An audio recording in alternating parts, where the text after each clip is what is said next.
설교를 하다 보면 하기 싫은 말들이 있습니다. 하기 싫은 말들 중에 하나가 헌금에 관한 거예요. 이제 오늘 말라기에 있는 말씀을 전하려고 하니까 또 11조가 나오고 헌물이 나오고 이렇게 나오니까 요즘 사람들은 다들 다른 데는 덜 민감한데 돈에는 민감하거든요. 근데 돈에 민감하다 보니까 목회자가 이 돈 얘기하려고 하니까 껄끄럽고, 그러나 하긴 해야 되겠고 그런 거예요. 그렇지만 담대함을 갖고 여러분들한테 하나님께서 우리한테 말씀하시는 진정한 헌금이 무엇인가, 이제 이것에 대해서 함께 말씀을 통하여 은혜 나누기를 원합니다. 이 말라기 때의 사람들은요, 이제 선지자가 사라지는 그 끝에 살고 있는 사람들입니다. 그리고 그들 심령 속에 이스라엘이 회복되어서 들어왔음에도 불구하고 하나님에 대한 불만이 상당히 많았던 시절의 사람들입니다. 그리고 하나님과 그들의 마음과 뜻이 서로 통하지도 맞지도 않는 그런 삶을 살고 있었습니다. 그 중에 하나가 우리가 이 2장에서는 그 결혼 문제에 대해서, 그리고 1장에서는 예배 문제에 대해서 이렇게 얘기를 하다가 3장에 와서는 이제 우리의 삶 속에 이 열의 하나를 바치는 이 10분의 1을 이제 우리에게 말씀을 합니다. 11조가 뭐냐? 언약의 11조입니다. 여러분들 그냥 11조라고 하시면 안 되고 언약의 11조다, 이렇게 여러분들이 믿어야 합니다. 왜냐하면 하나님께서 우리에게 많이 복을 주시겠다는 말은 있어도 이 11조만큼 정확하게 우리에게 말씀하신 것이 없기 때문이에요. 그래서 이 11조는 여러분들이 단순히 물질적 개념으로만 받아들이면 안 되고 하나님과 나 사이에 피로 맺어진 언약 속에 있는 것이다라고 여러분들이 믿고 나가야 되는 겁니다. 사람은 태어나면 다 하나님 앞에 사람으로 태어났는 것에 대해서 감사하는 11조를 드려야 됩니다. 왜 그러냐면 사람은 하나님의 형상으로 지음을 받았기 때문입니다. 짐승은 11조 드릴 필요가 없습니다. 왜? 걔네들은 영원히 없고 이 현실 세계를 살다가 죽으면 자기의 인생이 끝납니다. 그러나 우리들은 다릅니다. 여러분들이 살아가는 모든 삶이 지금 살고 있는 이 이생, 지금 현세가 여러분의 삶이 다가 아니고 우리에게는 또 다른 천국, 우리에게는 이 세상이 아닌 저 세상이라는 천국이 우리에게 준비되어져 있고 그 천국 갈 준비를 하며 살아가고 있는 게 바로 저와 여러분의 삶이란 것입니다. 그렇기 때문에 우리에게 하나님의 형상이 있다는 말은 하나님의 자녀로서, 하나님의 아들로서, 하나님 앞에 후계자로서 우리가 그 기업을 이어받을 자로서의 삶을 살 수 있다라는 큰 복을 우리에게 허락해 주시는 것입니다. 하나님의 형상을 가졌다는 것은 하나님의 사람이라는 것을 뜻하는 것입니다. 그렇기 때문에 우리가 하나님의 형상을 가진 하나님의 사람이기 때문에 하나님 앞에 우리는 자연스럽게 하나님과 우리 사이에 이 언약이 맺혀져 있고 그 언약의 중에 하나가 바로 이 11조라는 겁니다. 여러분이 하나님의 형상을 가지고 있는 하나님의 사람, 그리스도 예수의 사람이라는 증거, 그것을 여러분은 이 언약으로서, 언약을 지킴으로써 표를 하는 것입니다. 어떤 사람들은 얘기를 합니다. 뭐 내가 11조 안 하고 뭐 그냥 하나님 앞에 적당히 헌금하고 뭐 이렇게 살아나가도 내가 사는데 별 불편함 없습니다. 여러분들 정말 그럴까요? 정말 그렇지 않습니다. 여러분들 이 10분의 1을 하지 않았을 때 나중에 우리가 성경을 통해서 다시 보겠지만 여러분의 삶 속에 열매가 맺질 않아요. 1번 자식 열매가 안 맺습니다. 2번 물질적 열매도 크게 못 맺습니다. 여러분들이 이 10분의 1이라는 이 속에서는 여러분들이 맺어야 될 좋은 열매가 기한전에 떨어지지 않도록 하는 능력이 담겨져 있는 거예요. 이게 언약이라는 거예요. 언약이라는 건 뭡니까? 서로 약속, 계약을 체결했다는 거예요. 하나님께 하나님 제가 이렇게 하겠습니다. 아니면 하나님께서 너가 이렇게 해라. 그럼 내가 이렇게 해주겠다. 이게 언약이거든요. 서로가 언약을 맺는 겁니다. 그렇기 때문에 이거는 안 하면은 언약이 깨지기 때문에 언약이 깨진 데에 대해서는 깨진 거에 대한 불편함을 그리고 안 좋은 일들을 여러분이 경험하게 된다는 겁니다. 그래서 이 11조는 반드시 여러분들이 해야 되는 겁니다. 여러분들 11조 낸다고 제가 가지고 오는 게 아닙니다. 우리 교회는 재정 집사님들이 다 계시고 알아서 다 합니다. 저는 뭐 누가 헌금 얼마 냈는지도 사실 잘 모릅니다. 저는 설교만 하고 살 뿐입니다. 저는 돈을 잡질 않습니다. 그러니까 다 재정 집사님들 알아서 다 하는 것이고 우리 교회 살림을 집사님들이나 장로님들이 알아서 사시는 거예요. 그리고 저하고는 상관없어요, 사실은. 그럼 여러분들이 사례비 주시면은 주안에 주시면 받고 뭐 안 주시면 안 받고 그냥 열심히 할 뿐이에요. 그게 접니다. 그러니까 제가 노임을 받고 하니까 여러분한테 따뜻하게 말씀을 드릴 수가 있는 거예요. 여러분들 언약입니다.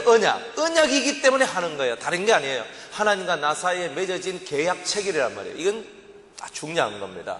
그래서 여러분들이 이 언약 속에 들어왔고 하나님의 자녀로서 하나님의 아들로서 여러분들이 서 있기 때문에 하나님과 맺은 이 언약을 반드시 지켜야 되고 지킴으로 말미암아 여러분들 삶 속에 어마어마한 복들이 오게 되는 거예요. 옛날에 제가 교회를 처음 개척을 해가지고 성도 한 명이 얼마나 귀합니까? 근데 어떤 이렇게 아줌마하고 애기하고가 우리 교회에 왔어요. 그래 교회에 와가지고 딱 하는데 그래 이분하고 같이 신앙생활을 하는 겁니다. 하다가 이제 이분이 어느 날 저한테 간증을 하는 거예요. 무슨 간증을 하냐면 그때 제가 전도사였거든요. 전사님, 제가 한 달을 제가 11조를 띵가 먹었습니다. 11조를 안 내고 그냥 휙 넘어갔대요. 그랬더니 그 다음 달에 내가 11조를 하나님 앞에 안 드린 그만큼의 돈이 그대로 나갔습니다. 그런 거예요. 그래요? 야, 집사님 그런 일이 있었어요? 네, 그렇게 얘기를 했습니다. 그러고 난 다음에 또 하는 얘기가 뭐냐면 그래가지고 11조를 잘 내다가 또 몇 년 지나니까 또 까먹게 된 거예요. 그래가지고 또 한 번을 안 냈대요. 그러니까 똑같이 11조를 안 낸 그만큼 하나님께서 뭔 수단과 방법을 쓰셨던지 그 돈을 다 세상 쪽으로 날리도록 만들어냈다는 거예요. 두 번 그분이 그 경험을 딱 하고 난 다음에 저는 절대로 11조를 떼먹는 일을 하지 않겠습니다 하면서 하나님 앞에 그때부터 온전한 11조를 드린 그 일을 열심히 했다고 합니다. 어떤 장로님이 있습니다. 그 장로님은 큰 기업을 갖고 있고 돈도 많이 봅니다. 1년에 자기 수중에 떨어지는 게 수십억이 됩니다. 그런데 그 장로님이 하시는 말씀이 뭐냐면은 나는 교회에 11조 안 냅니다. 목사 꼬라지 보기 싫어서. 그럼 장로님 그 11조 우회합니까? 제가 했는 거 11조 꼬박꼬박 제가 모아놓고 있습니다. 통장에. 그래서요. 그래서 나중에 우리 교회를 그 목사님 나가고 난 다음에 새로운 목사님 들러가지고 교회를 멋지게 지을 건데 그때 되면 이거를 헌금할 겁니다. 이렇게 얘기를 하시는 장로님도 봤습니다.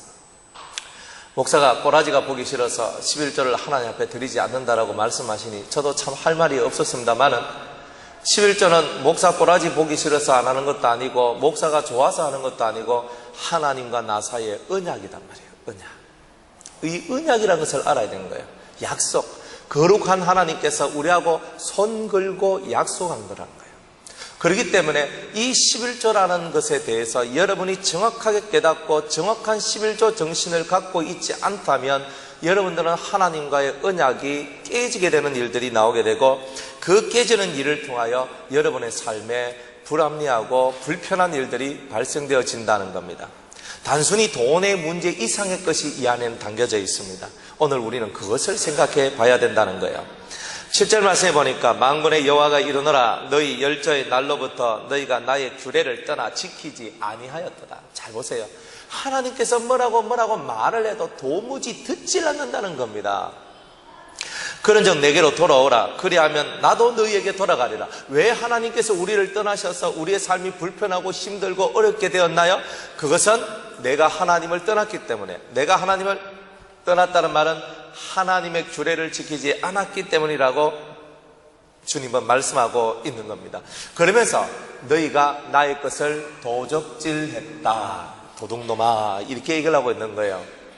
11조를 내지 않는 사람을 보고 첫 번째로 너는 나의 것을 빼앗아간 도적이다, 도둑으로 규정을 한다는 거예요. 여러분들, 도덕이 의인입니까? 죄인입니까? 도덕이 의인입니까? 죄인입니까? 홍길동이 의인입니까? 죄인입니까? 임꺽정이가 의인입니까? 죄인입니까? 의인이죠. 그죠? 아닌가? 여러분들, 우리가 아무리 좋은 말로 써도 의적이라 하고 의로운 도적이라 그래도 결국은 도적은 도적일 뿐입니다. 결국은 도적입니다. 그걸 가지고 좋은 일에 썼던, 어디 썼던 남의 것을, 내 것이 아닌 것을 가지고 왔다면 도적이 되는 거예요. 근데 성경에서 다른 것에 대해서는 도적이란 말을 쓰지 않는데, 유일하게 열에 하나 내가 가지고 있는 수익의 10분의 1을 하나님께 드리지 않았을 때 하나님께서는 너는 내 것을 도적질해간 도적이다, 도둑이라고 말씀을 하고 있는 거예요. 어떻게 내 것을 너희가 가지고 있느냐는 거예요. 내 것은 나에게 바쳐야 된다. 그래서 이 11조를 바침으로 나의 집에 이 11조가 채워져서 나의 집을 돌보는 일을 하라고 주님께서는 말씀하고 있는 거예요. 9절에 보니까 너희 곧 온 나라가 나의 것을 도적질하였으므로 너희가 저주를 받았느니라 그랬습니다.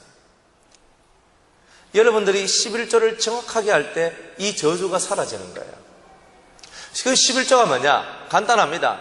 여러분들 수입의 10분의 1을 하나님 앞에 드리는 겁니다. 정확하게 여러분의 수익의 10분의 1입니다. 직장 다니시는 분들이 얘기를 합니다.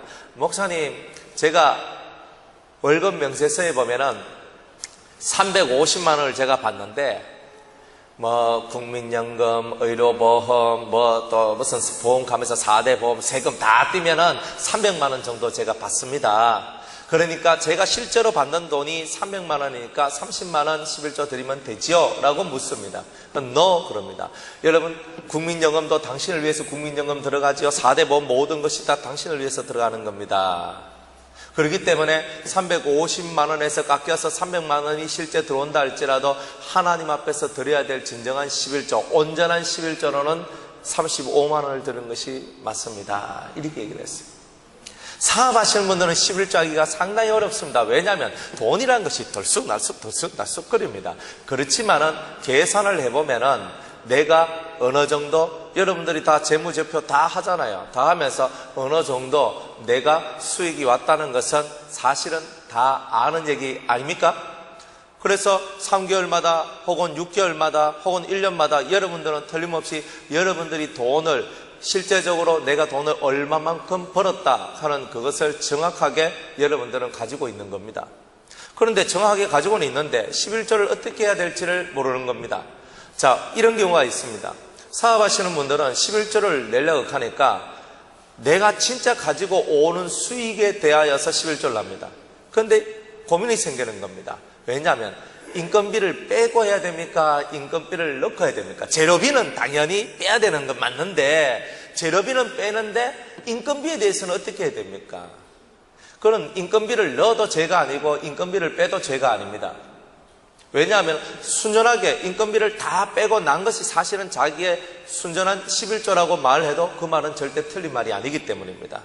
그렇게 해도 상관없습니다. 실제로 인건비 다 빼고 여러분이 하는 그 경비를 빼고 난 다음에 그 회사 운영하는 경비를 빼고 난 다음에 여러분이 실제로 가지고 오는 그 돈에 대한 10분의 1을 하나님께 드리면 된다는 겁니다. 그런데 어떤 분들은요, 그 인건비도 그 사람들이 내 안에 있는 사람이기 때문에 그는 내가 해야 된다고 생각하고 그 사장님들 중에는 인건비 속에서도 11조를 떼서 하나님 앞에 드리는 그런 분들도 있습니다. 실제로 11조를 드리는데 저희 가정에서 제가 만약 300만 원을 벌었다고 합시다. 300만 원을 벌어서 30만 원을 제가 11조를 뗐습니다. 그리고 그 11조를 뗀 돈을 가지고 자식들한테 용돈을 나눠줍니다. 그러면 그 아이들은 11조 할 필요가 있습니까? 없습니까? 예? 있습니까? 없습니까? 없습니다. 안 해도 돼요. 왜냐하면 이미 아버지가 그 모든 돈에 대한 11조를 떼서 하나님 앞에 드렸기 때문에 실질적으로는 그 가족들은 다른 그 돈 안에 있는 그 내용을 가지고는 11조를 안 해도 되는 겁니다. 그런데 우리 자식들한테 왜 11조를 떼라라고 얘기를 하냐면은 네 자신한테는 아버지의 돈에 대해서는 아버지가 다 했지만 너는 너 자신이 너한테 들어오는 수익이기 때문에 너는 지금부터 11조 훈련을 해야 된다. 그래서 사실 그 11조를 하는 거죠. 진정한 수익입니다. 수익의 10분의 1을 하는 겁니다. 여러분들 11조를 드리면서 이렇게 하든 저렇게 하든 여러분들이 자유롭게 할 수는 있지만 정확하게 여러분들이 개념은 내 수익의 10분의 1입니다. 그래서 가정 전체의 수익원이 남편이 하나라면 그 남편에 의해서 11조가 맞춰졌으면 더 이상 11조를 안 해도 됩니다. 그렇지만 자식들은요, 교육을 시켜야 되는 겁니다. 그래서 교육하는 면에서 10분의 1을 떼어서 하나님 앞에 드리는 훈련을 하는 거예요. 그러면 어릴 때부터 이 마음속에서 10분의 1을 하나님께 드리는 것이 자연스럽게 느껴진 사람은요, 나이가 들어서도 그 모든 것이 자연스러워지는 겁니다. 그래서 우리는 하나님 앞에 그렇게 11조를 드리는 훈련을 그렇게 하는 거죠. 11조의 기원이 어디냐? 기원은 아브라함과 멜기세덱 사이에서 드러난 겁니다. 아브라함이 그 빼앗긴 자신의 조카 롯과 그 가족들을 구원해 내고 난 다음에 돌아오다가 하늘의 선지자 영원한 제사장 멜기세덱을 만나는데 그 멜기세덱에게 복을 받습니다. 포도주와 떡을 공급받으면서 축복을 비는데 이 멜기세덱의 축복을 아브라함이 받습니다. 그러면서 이 아브라함이 그 멜기세덱에게 10분의 1을 바치게 되는 일들이 나왔습니다. 10분의 1을 바치는 이 이야기 속에 뭐가 담겨져 있느냐면 포도주와 떡을 공급을 받았다는 거예요. 이 포도주는 뭐냐? 생명입니다. 떡은 말씀이죠. 그러니까 하나님 앞에 우리가 말씀과 그런 하늘의 생명을 공급받은 것에 대해서 너무나 감격하고 감사해서 하나님께 드렸던 것이 11조의 기원이 된 겁니다. 여러분들이 만약 진짜 하나님 앞에서 구원받은 감사와 내가 죽어서 천국 갈 것에 대한 믿음이 있다면, 그런 감사가 있다면 여러분들은 당연히 포도주와 떡을 공급받은 자로서 아브라함이 멜기세덱에게 10분의 1을 드린 것처럼 우리들도 10분의 1을 하나님께 드리는 것이 당연한 것이고 옳은 것이라는 것을 성경은 말씀하고 있는 거예요. 그런데 온 사람들이 도적질해가지고 저주를 받게 됩니다. 10절에 만군의 여호와가 이르노라 너희의 온전한 11조를 창고에 들어 나의 집에 양식이 있게 하고. 여러분들이 11조를 교회에 바칩니다. 제가 이렇게 기도원에 가서 말씀을 전하다 보니까 저한테 묻는 분들이 있습니다. 목사님, 제가 11조를 드려야 되는데 우리 교회는 교회가 부자고 그래서 제가 11조 안 드려도 되는 것 같은데, 그런데 제가 아는 목사님이 시골에 목회자가 있는데 그분이 너무너무 가난합니다. 그래서 저희 11조를 그쪽으로 하고자 하는데 그렇게 해도 괜찮습니까? 라고 물었습니다. 그래서 제가 그랬습니다. 예, 괜찮습니다. 그랬습니다. 또 어떤 분이 물었습니다. 목사님, 제가 11조가 있는데 11조를 드려야 되는데 11조를 반을 짜갈라가지고 그래서 반은 이쪽 교회에 내고 반은 이쪽에 주면서 제가 이렇게 해도 되겠습니까? 근데 그거는 동의를 하지 않습니다. 그랬습니다. 하나님 앞에 온전하다 하는 말은 짜갈라지면 안 되는 거죠. 쪼개서 하는 게 아니라 온전하게 하나를 가지고 하나님 앞에 드리는 겁니다. 이 교회 하든 저 교회 하든 이 목사님한테 하든 저 목사님한테 하든 어쨌든 간에 온전한 것으로 하나님 앞에 드리는 것이 하나님 앞에서는 맞다는 거죠. 그러나 그것을 두 개를 짜갈라가지고 이쪽 교회 저쪽 교회 한다 할지라도 11조를 안 했는 건 아닙니다. 그렇지만 그렇게 짜갈라서 나누어가지고 11조 하는 것보다는 한 군데 여러분의 11조를 드리는 것이 옳다라고 저는 믿고 있습니다. 이렇게 얘기를 했습니다. 우리가 드린 이 11조가 주님의 나라의 창고에 들어간다라고 얘기를 합니다. 그러면 이 11조가 들어와서 무엇을 하느냐? 성경에는요, 가난한 자들, 고아와 과부와 레위인과 나그네를 위해서 이 10분의 1을 쓰라고 얘기를 합니다. 그러면 이 11조를 먹을 수 있는 거는요, 11조를 먹을 수 있는 거는 11조의 돈을 쓸 수 있는 대상은 일단 세상에서 소외된 자들을 위해서 쓰는 겁니다. 또 레위인들, 하나님의 성전에서, 하나님의 교회에서 봉사하는 자들을 위해서 이 물질을 쓰는 거예요. 그거 외에 11조를 쓰게 되면은 별로 이렇게 하나님 앞에서는 옳지는 않다는 거죠. 하나님 앞에서 이 11조가 그렇게 쓰이는 거예요. 사실 저와 같은 목회자는 11조보다는 여러분들이 드리는 감사 헌금이 저의 양식이 되는 거예요. 저의 양식이 되는 거예요. 그래서 엄밀히 저의 사례비는 여러분들의 감사 헌금이 저의 사례비가 되는 것이 맞은 거예요. 성경적으로 따지면 11조가 저의 사례비는 아닙니다. 감사 헌금이 저의 사례비입니다.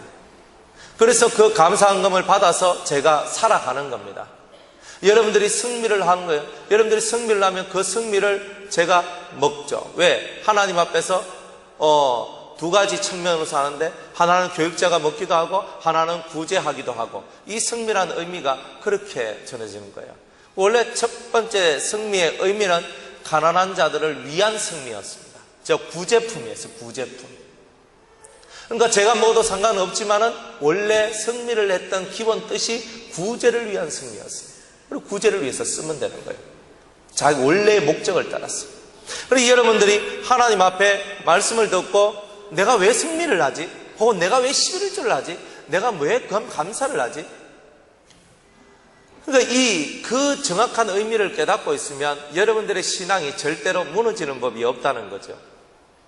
그래서 여러분들이 내는 11조를 가지고 교회가 운영이 되고, 그리고 교회 여러 가지 세금도 내고, 그리고 가난한 자나 연약한 자를 위해서 이 물질들이 사용되어지는 겁니다. 사실 선교 헌금이라는 그 자체가 필요가 없습니다. 선교 헌금이라는 그 자체는 뭐냐? 구제, 선교, 이 다 똑같은 말입니다. 별다른 말이 아닙니다. 그렇기 때문에 사실 안 해도 되는 거예요. 그렇지만 명목을 하나 더 넣어서 우리가 하게 되는 이유가 있습니다. 그것은 조금 더 효율적으로 그것들을 이 시대에서는 관리를 하자 그래서 우리가 장학헌금, 선교헌금 이런 것을 냅니다만, 이것은 여러분들이 해도 괜찮고 안 해도 죄 짓는 게 아닙니다. 그렇기 때문에 여러분들이 우리 교회 오니까 헌금이 11조 돼야 되고 감사헌금도 해야 되고, 어떤 사람 1천 먼저 해야 돼, 1천 먼저 하는 걸 보니까 1천 먼저 이거 내가 해야 되는가 싶어서 막 그냥 따라 하시는 분들 계시는데, 1천 번째는 서원제예요. 내 속에 어떤 소원이 있어서 하나님 앞에 내 소원을 들어주십사고 하나님 앞에 나의 마음을 드리는 거예요. 1,000번의 제사, 1,000번의 예배를 드리면서 매 예배 때마다 하나님 앞에 예물을 드리며 하나님 앞에 내 소원을 들어달라고 하는 그런 서원의 예물이 1,000번째입니다.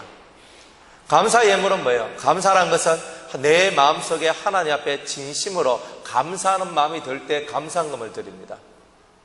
11조는 당연히 내가 하나님의 것이기 때문에, 하나님의 아들이기 때문에, 하나님의 형상으로 난 자기 때문에 하나님 앞에 당연히 드리는 겁니다. 주의 구원의 은총, 생명을 풍성히 이어받았기 때문에, 그래서 하나님 앞에 열의 하나를 드리며 내가 하나님 나라의 사람입니다, 하나님의 것입니다라고 표현을 하는 거예요. 건축헌금은 특별헌금에 속하는 거예요. 특별헌금. 특별하단 말은 건축을 안 하면 건축헌금할 필요가 없어요. 건축에 빚이 없으면 건축헌금할 필요가 없습니다. 그래서 우리가 정말 온전히 헌당을 하고 하나님 앞에 빚이 없는 예배당을 갖게 되었을 때는 더 이상 여러분들이 건축헌금을 하지 않으셔도 되는 겁니다. 그래서 정확하게 여러분들이 해야 될 진정한 예물은 두 가지밖에 없습니다. 하나는 11조와 하나는 감사헌금입니다. 나머지는 때 필요하면 하고 필요 안 하면 안 해도 되는 겁니다. 그걸 안 했다 그래서 내가 죄를 짓는 것은 아닙니다. 그러나 한 자와 하지 않는 자에게는 틀림없는 하나님 앞에서의 차이가 있게 되는 거죠. 그래서 너의 온전한 11조를 천국에 드려. 온전한 11조가 뭔가? 정확한 11조입니다. 어떤 분들이 저한테 또 묻습니다. 목사님, 제가 월급을 253만 4,200원을 제가 받았습니다. 그러니까 이 사람들이 뒤에 200원 붙었네. 200. 그러니까 20원인데, 에이, 10원짜리 어떻게 하나? 100원짜리 어떻게 하나? 그래가지고, 25만 얼마니까, 26만 원 해, 11조. 이렇게 얘기하는데, 그건 그렇게 하면 안 되는 거예요. 하나님은 여러분들한테 10원 하나라도 더 받고 싶은 것이 아니라, 정확한 삶을 살아가는 법을 가르쳐 주기를 원하는 거예요. 내가 111만 1,100원을 벌었으면 11만 1,110원을 10원짜리 하나를 넣어서 정확하게 하나님께 드리는 것이 10분의 1입니다. 그런데 우리는 그렇게 안 하고 끝에다가 11만 1,100, 12만 원 해, 12만 원 해. 목사님들도 이렇게 가르치는데 그거 다 잘못 가르치는 겁니다. 그래서 성도들이 진짜 하나님 앞에 받아야 될 11조의 복을 못 받고 있는 겁니다. 여러분들한테 더 내란 말도 안 하고 덜 내란 말도 안 합니다.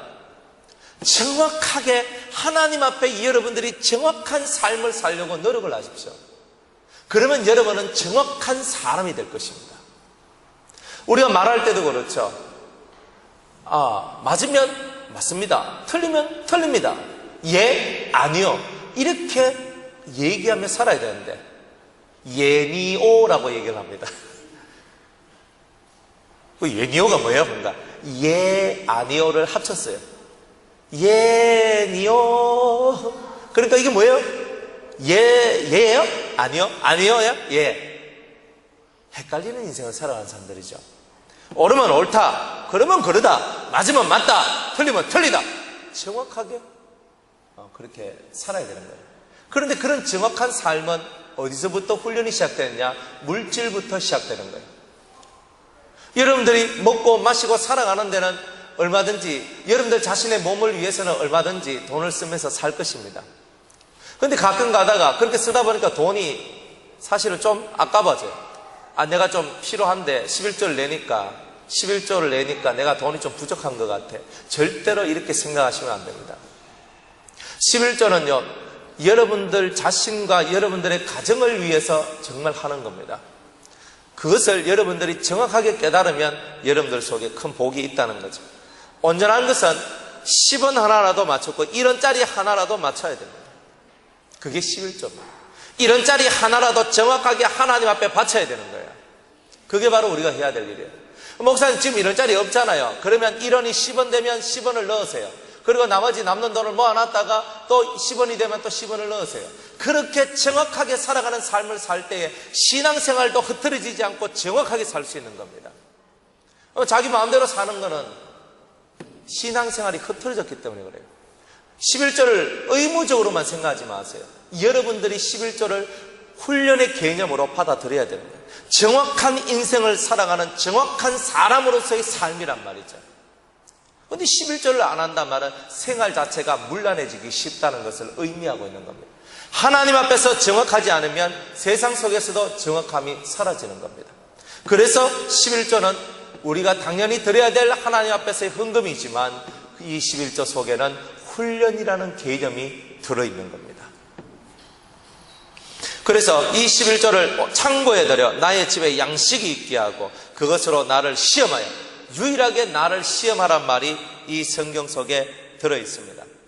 나를 시험하라. 11조 갖고는 나를 시험해도 된단 말이에요. 네가 진짜 온전한 11조를 하나님 앞에 드리면 내가 하늘 문을 열고 너희에게 복을 쌓을 것이 없도록 부어줄 것이다 그랬어요. 온전하게 11조를 드리면 그렇게 된다는 거예요. 그럼 여러분들은 진짜 하나님 앞에 온전한 11조를 드려보셨습니까? 여러분들이 진짜 온전한 11조를 드리면 여러분들은 하늘 문이 열려서 하늘로부터 내려온 하나님의 진정한 복을 받게 된다는 거예요. 어떤 목사님이 하는 설교를 들었습니다. 우리 교회는 내가 설교하기를 10의 9조를 알아보고 내가 설교를 했는데, 그래서 어떤 분이 그 말씀을 따라서 10의 9조를 냈다.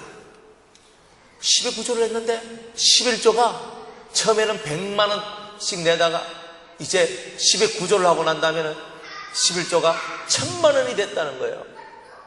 그래서 그걸 가지고 사람들한테 얘기하면서 10의 9조를 내는 사람은 하나님 앞에 복이 있습니다. 어떤 사람은 10의 2조를 내야 됩니다. 어떤 사람은 10의 5조를 내야 됩니다. 다 사기꾼들입니다. 성경은 오직 10분의 1을 내라 그랬어요. 그거 외에는 하나님이 우리한테 주신 언약이 없다는 겁니다. 더 낼 필요 없어요. 천주교에 가면요 11조가 없습니다. 단지 자기가 1년 동안 작정해서 내가 얼마 내겠습니다 그럼 그걸로 끝입니다. 그건 잘못된 거예요. 성경은 정확하게 열의 하나를 하나님께 드려라 하는 거예요. 왜? 이것만큼은 너희 것이 아니라 누구의 것? 하나님의 것이고, 하나님의 것을 교회에서 관리해서 하나님의 사업에 하나님의 뜻에 맞도록 이 물질을 사용해야 된다는 거예요. 그게 바로 하나님께서 우리에게 주신 뜻이에요. 여러분이 가지고 있는 것 중 열의 하나도 하나님 앞에 드리지 못하는 사람이 여러분들의 재능, 여러분들의 시간, 여러분들의 건강, 여러분들의 삶을 하나님께 드리실 수 있겠습니까? 없습니다. 열의 하나도 속에서 껄끄러워가지고 맨날 돈이 벌벌 떨어가지고 내가 이 돈을 하게 되면 내가 뭐가 될까 이렇게 하고 있는데, 여러분들이 먹고 살아가는데 필요하면요 좋은 약도 사 먹고 건강식품도 사 먹고 좋은 음식도 사 먹고 옷도 사고 다 사잖아요. 여러분을 위해서라면 그 돈이 아깝지 않겠지만 여러분이 아닌 다른 사람을 향해서 아까운 마음이 든단 말이에요. 그런데 들지 말아야 될 대상이 하나가 있어요. 하나님이란 거예요. 이 11조를 드리는 데 있어서 이 돈이 아깝다라고 생각하면 여러분들은 온전한 11조를 드리는 게 아닙니다. 아무리 힘이 들고 어려워도 하나님과 나와 사이의 속에서 만들어졌던 이 구원의 언약, 내가 하나님의 자녀가 됐던 이 언약 속에서 우리는 감사하는 마음으로, 기쁜 마음으로 이 예물을 하나님께 드리는 자들이 되어야 하늘문을 여시고 복을 부어주시는 은총을 받습니다. 11절에 보니까 만군의 여호와가 이르노라, 내가 너희를 위하여 11조를 내면 황충을 금하여 너희 토지 소산을 멸하지 않게 할 것이다 라고 얘기를 하고 있습니다. 황충이라는 말은 여기서는 황충 메뚜기로 얘기했지만 성경 원문으로 들어가면 이것은 먹는 것 혹은 삼키는 것이라고 되어 있습니다. 무슨 말이냐면 여러분들이 먹어야 될 것을 다른 놈이 와서 삼켜버린다는 거예요. 여러분들이 먹어야 되는데 다른 놈이 삼켜버리니까 여러분들은 소득이 줄어들게 되는 겁니다. 어떤 사람은 말합니다.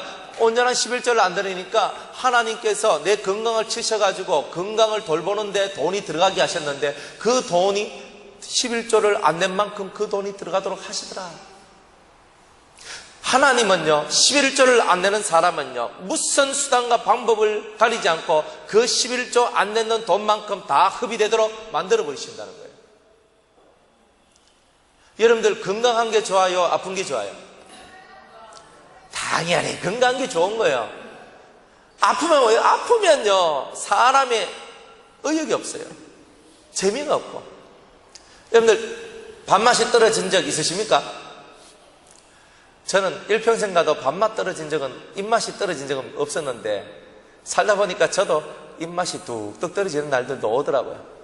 그러면 안 먹어요. 안 먹으면요 이 몸이 약해지고, 몸이 약해지면 병이 와요. 신경도 많이 바짝 쓰고요, 스트레스 팍 받아가 신경 쓰면 병이 와요. 그런데 주님께서는요 내가 먹어야 될 것, 내가 가져야 될 것을 삼키지 않도록 해주신다는 말 속에는 우리의 건강을 지켜준다는 의미까지 다 들어와요. 병이 나를 삼키지 않도록 해주겠다는 거예요. 다른 어떤 환난이 나를 삼키지 않도록 해주겠다는 거죠. 그게 바로 하나님이 우리에게 주신 약속이라는 거예요. 그 다음에 너희 밭에 포도나무의 과실로 기한 전에 떨어지지 않게 하시리라 이렇게 얘기하십니다. 내 땅의 열매가, 그죠?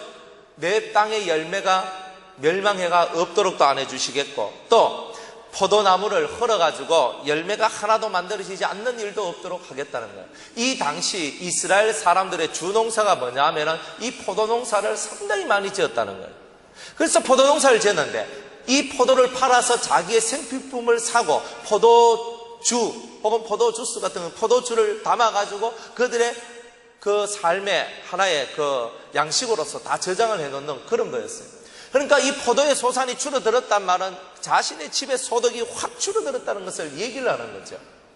또 내가 뭔가 우리 집에서 어떤 일을 하고 뭔가 사업을 하고 직장을 다니고 경영을 하고 뭔가 일을 하는데 그 일하는 것들이 되는 일이 없어지더라는 거예요. 여러분들이 11조라는 것을 여러분들이 진정 온 마음을 내서 하나님 앞에 드리다 보면 여러분들, 하나님께서 여러분들을 보호하시는 게 있어요. 여러분들이 진짜 하나님 앞에 11조를 온전하게 드리면 하나님께서 육의 것을 드리면 여러분의 육을 지켜주는 역사가 나온다는 거예요. 그래서 여러분들이 육적인 11조를 하나님께 드릴 때 하나님께서는 여러분들의 육의 삶을 평안케 하고 지켜주는 역사가 나와요. 신앙은 별로 없는데 11조만큼 꼬박꼬박 하는 그런 분들이 계셨습니다. 그런데 그분들은요, 신앙은 별로 안 잘하는데 육의 삶은 잘 돼요. 제가 그런 걸 봤어요.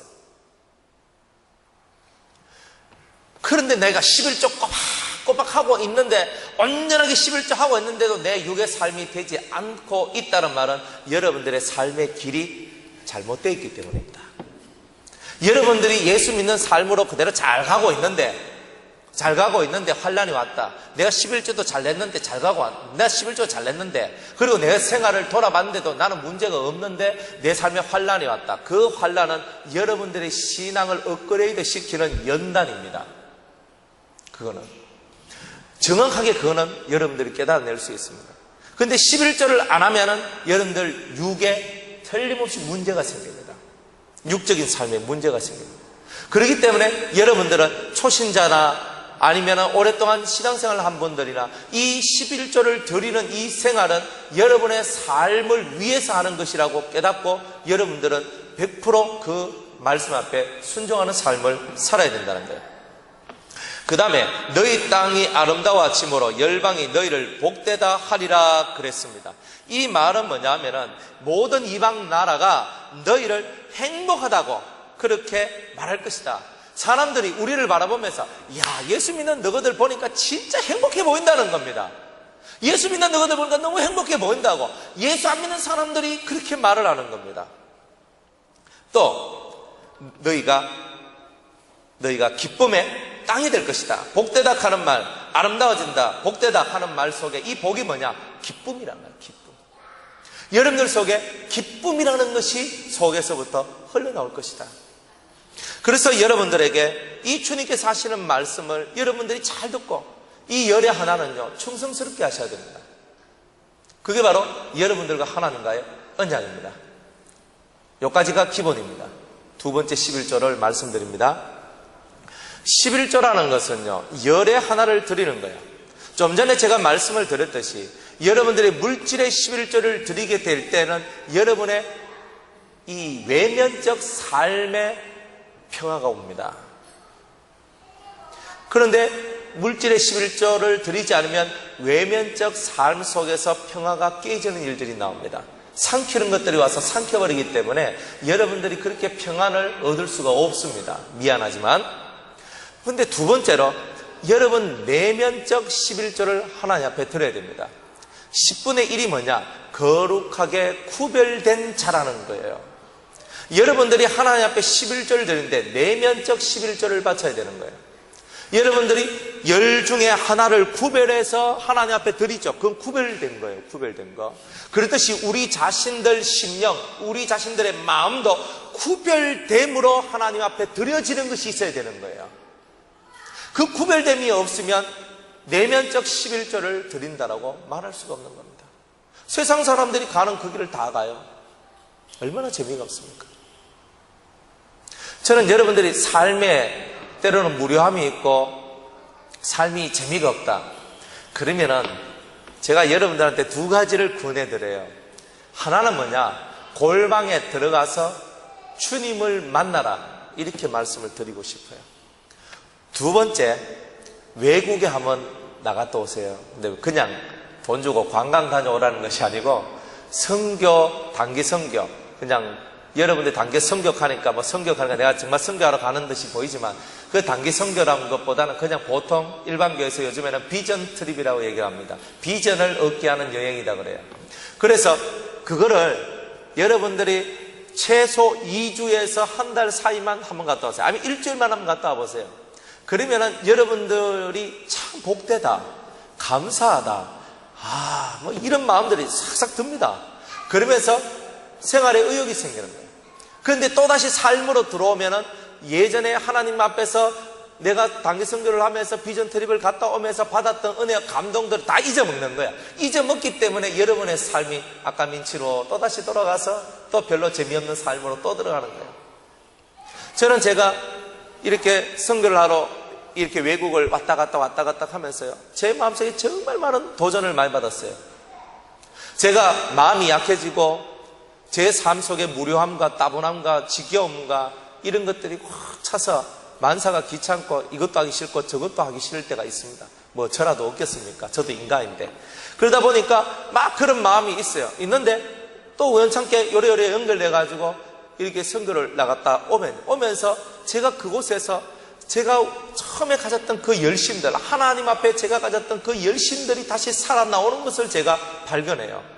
그러면서 주님 죄송합니다. 제 마음속에서 나태해지고 하나님 앞에 충성하지 못했던 저를 회개합니다. 그래서 한번 나갔다가 오면서 제 스스로가 마음에 큰 용기를 얻고 도전을 얻고 돌아오는 경우가 많아요. 그래서 제가 우리 청년들한테 한 번씩 이렇게 나가서 외국에 나가서 단기 선교 좀 갔다 오는 이걸 하는 이유가 이 속에 잠겨져 있는 뭔가를 풀어내주기 위해서 그런 거예요.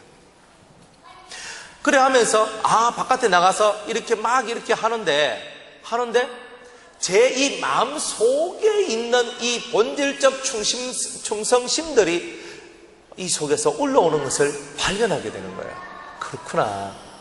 그렇구나. 그리고 바깥에 나가면요, 외국에 나가서 이슬람 세상에 가가지고 있다 보면요, 제가 예수 믿는다는 게 얼마나 복된가. 불교 나라에 가면요, 내가 예수 믿는다는 게 얼마나 복된가. 이게 저절로 느껴져요. 다른 건 내가 뭐 진리를 많이 아니, 말씀을 많이 하니, 이것까지도 갈 필요도 없어요. 그 가면요, 이렇게 하고 있습니다. 이렇게 하고 있는 사람들. 그리고 있잖아요, 이슬람교 사람들은요, 1년에 한 번씩 한 달 동안 라마단 기간이 있거든요. 그 기간 되면요, 아침부터 저녁까지 물 한 모금도 안 마십니다. 그리고 하루 4번씩 기도를 합니다. 그렇게 하면서 살아갑니다. 진짜 보면은요, 그때가 되면 온 도시의 가게들이 문을 다 닫습니다. 라마단 기간. 그리고 저녁 6시 되면 문을 엽니다. 그러면 저녁에 왁짝왁짝왁짝 끓이는 거예요. 그리고 그 다음날 되면 또 쫙 합니다. 저녁 때면 왁짝왁짝 끓이고. 그래서 살아가는데 너무 어리석은 거예요.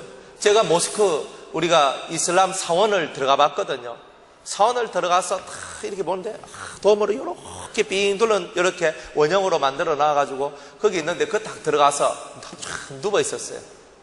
그런데 어떤 한 할아버지 한 명이 탁 와가지고 무릎을 꿇고 코란을 읽고 있는 겁니다. 여기 우리 독서대 같은 거 딱 해놔라고. 근데 얼굴에요, 정말 웃음이란 거는 요만큼도 없어요. 진짜 아주 심각한 얼굴로 아주 집중하는 그 모습을 가지고 하는데 이게 찡그러져가지고 이래갔어요. 이야, 제가 그걸 보면서요, 우리가 이렇게 예배 드리면서 웃으면서 찬송 부르면서 하하하 호호호 하면서 이런 건요, 그 사람들 곁에는 없는 얘기예요. 없는 얘기. 그런데 우리는요, 얼마나 예배 시간에 좋습니까? 예배 시간에 자는 게 어디 있어요? 여러분들이 그 이슬람 사원에서 여러분들이 좋은 사람 있지 싶습니까? 없습니다. 여러분들 좋은다고 하나님이 뭐라 합니까? 제가 뭐라 합니까? 그런데 그는요, 탁 하면요, 옷부터 쫙 해가 정갈하게 해가지고 하얀 옷을 입고 모자 딱 쓰고 그래가지고 착 들어가서 경건한 마음으로 착 앉아가지고 주문하듯이 코란을 외우고 그렇게 살아가는 거예요. 여자는요, 들어가기도 힘들어요. 여자가 만약 들어갈 것 같아 관광으로 들어가려고 해도 머리에 뭐 덮어 써야 돼요. 알죠? 덮어 써가 이렇게 여자들 있죠? 그리고 다 그래서 들어가요. 예수가 얼마나 좋은 줄 아십니까? 불교, 제가 전에 한번 말씀드렸죠. 성철 스님 만나러 어떤 분이 딱 가니까 성철 스님 밑에 있는 그 중들이 말을 하기를, 성철 스님을 만나시려면 부처님한테 1000배 절을 하시고 가야 됩니다. 1000배. 그래가지고 1000배를 하는 겁니다. 부처님 앞에 가가 1000배를 하는 거예요. 아이고, 성철 스님 한 번 만나려고. 여러분들, 저 만나는데 1000배하고 오락하면 연락 오겠습니까? 그죠? 그 하면 선배하고 오락하면 저거 맛 같다 이제 이하고 이제 이렇게 할 거 아니에요, 그죠? 우리가 예수 믿는 게요 얼마나 감사하고 감격스럽고 좋은지 몰라요. 그런데 이 안에 딱 갇혀 있으니까 내가 좋은 데 있는지, 내가 행복한 데 있는지 감도 없이 살아간다니까. 그러니까 제가 이렇게 볼 때는 이게 참 답답한 거예요. 여러분이 하나님을 믿고 예수님을 믿으며 거룩히 구별된 여러분이라는 것이 느껴질 때요 너무너무 행복해지는 거예요. 우상한 데 숭배 안 해도 되지요. 제사 안 지내도 되지요. 엉뚱한 데 가가지고 뭐 안 해도 되지요. 보이지 않는 하나님을 향해 마음만 집중하면 되니까 얼마나 좋아요. 주님이 여러분들 보고 뭐 돈 갖다 바치라 합니까? 뭘 하라 합니까? 딱 하나, 열애 하나. 이것만큼은 너희들이 해야 된다는 거. 이거 외에는 여러분들이 온전히 하나님 앞에서 자유를 얻는 거예요. 사랑하는 여러분들, 내면적 11조를 들으세요. 구별함의 11조. 내가 예수 믿는 사람으로서 일반 사람하고 다른 나를 만들어 하나님 앞에 그 구별함을 바치는 것이 진정한 11조의 정신인 거예요. 이 구별함의 정신을 얻지 못하는 사람은 물질로 11조를 한다 할지라도, 돈으로 한다 할지라도 영적인 것, 정신적인 세계는 들어가지 못한다는 겁니다.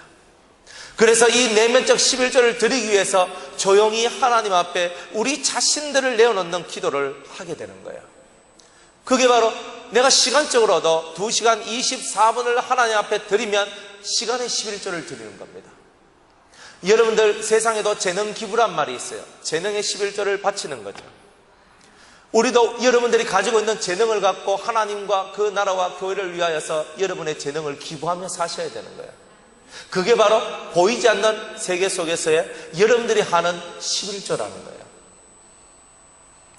여러분들이 이 땅에서 그 어떤 것을 하든지 간에 이 11조 정신을 갖고 하면은 삼키는 자가 여러분들에게 오지 않는다는 거예요. 정확하게 사세요. 삼키는 자가 오지 않다. 악한 마귀들이 찾아와서 여러분을 삼킵니다. 여러분들이 이런 11조를 드리며 나아갈 때에 여러분은 진짜 그리스도인이 되는 거예요. 말씀을 맺겠습니다. 여러분 11조 열심히 다 잘하고 계시죠? 다 잘하고 계신 거 알고 있습니다. 그러나 진짜 잘하세요. 여러분들 하나님이 돈이 없어서 여러분들 보고 11조를 바치라고 한 게 아닙니다. 하나님은 늘 풍요로운 분입니다. 여러분들이 하나님과의 이 작은 약속 하나도 지키는지 아니 지키는지를 주님은 보고 계시는 겁니다. 작은 약속. 돈 하나도 못 버리는 네가 나를 따라온다는 것은 그것은 어불성설이라는 거예요.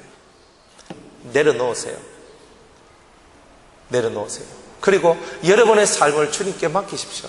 그리고 주님이 여러분들을 그 주님의 바람결에 의해서 우리를 싹싹 인도할 때 그 인도를 따라가십시오.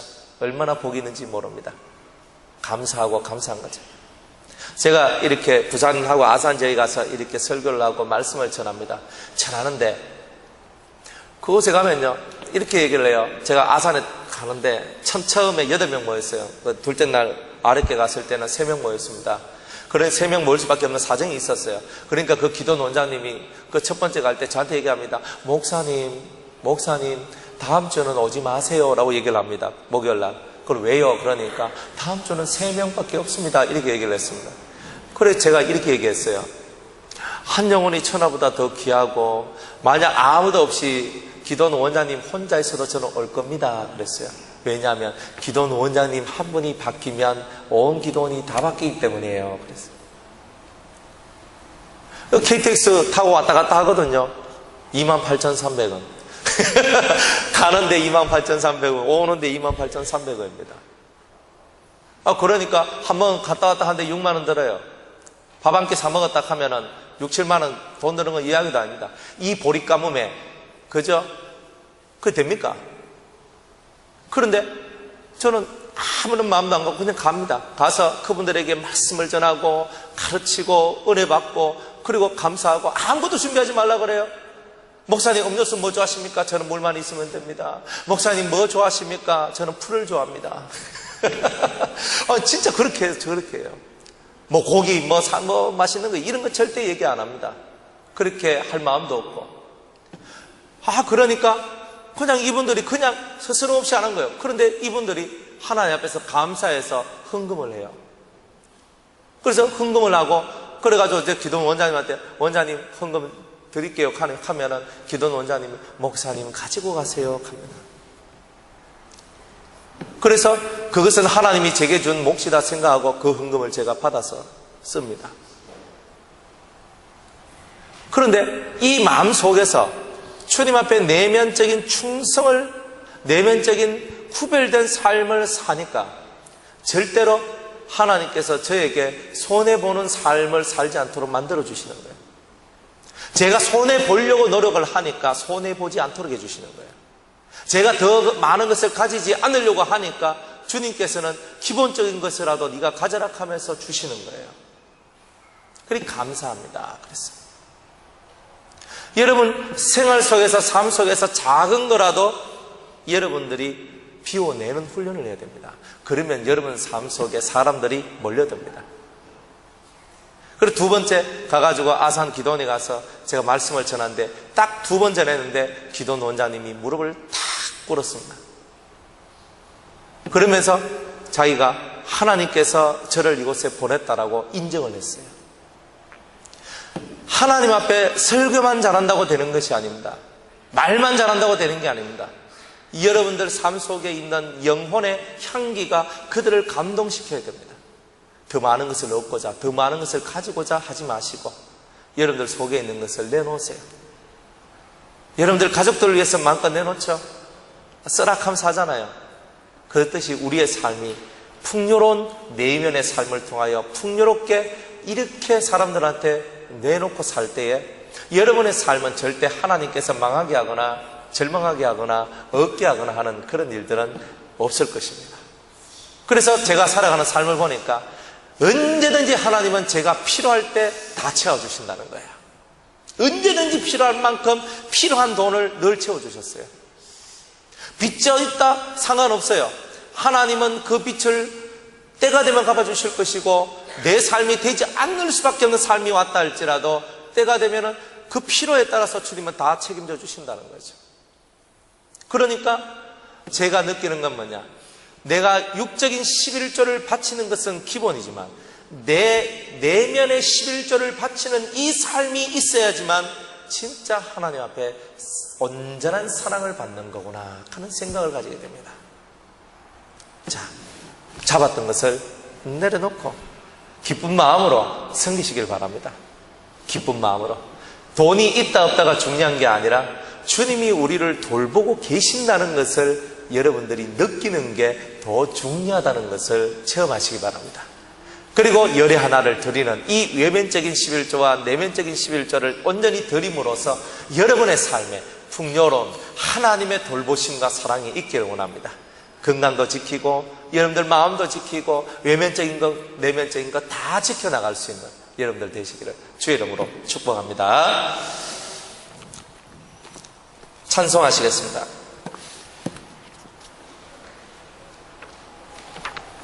은혜의 성가 300